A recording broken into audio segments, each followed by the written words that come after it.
అసలు మీ ఎమ్మెల్యేలు మీ మంత్రులు ప్రజల్లో తిరిగి గడప గడప కార్యక్రమంలో అర్జీలు స్వీకరిస్తే పవన్ కళ్యాణ్ గారికి జనవాణి కార్యక్రమం ఏర్పాటు చేయాల్సిన అవసరం ఏముండేది? ప్రభుత్వ వైఫల్యం వలన సామాన్యుడు తన గలం వినిపించుకోలేకపోతున్న ఎక్కడ పోయినా కూడా అడ్డుకుంటున్నారనే భయంతో వాళ్ళు వేల సంఖ్యల్లో వచ్చి మా జనవాణి కార్యక్రమంలో పవన్ కళ్యాణ్ గారికి అర్జీలు ఇచ్చుకుంటున్నారు. ఎవరిస్తారు అర్జీలు మీకు? గడప గడప కార్యక్రమం ముఖ్యమంత్రి గారికి తెలియదేమో. వాళ్ళ శాసనసభ్యులు మంత్రులు చేసేది కేవలం 200 గడపలే ఒక రోజుకి. ఆ 200 గడపల్లో కూడా వాలంటీర్ పోయి చెప్తారు ఎవరింటి ముందు నిలబడాలని.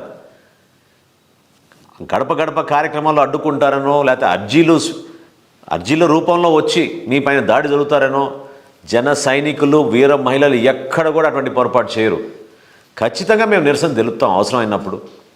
పొరపాట్లు జరిగినప్పుడు ప్రభుత్వం దృష్టికి తీసుకెళ్లాల్సిన సమస్యలపైన అర్థమయ్యే విధంగా చాలా జాగ్రత్తగా ప్రజాస్వామ్యబద్ధంగా, అది మా బాధ్యత. ప్రతిపక్షంలో ఉన్నాం కాబట్టి మా పార్టీ కార్యక్రమాలు మేము చేసుకుంటాం.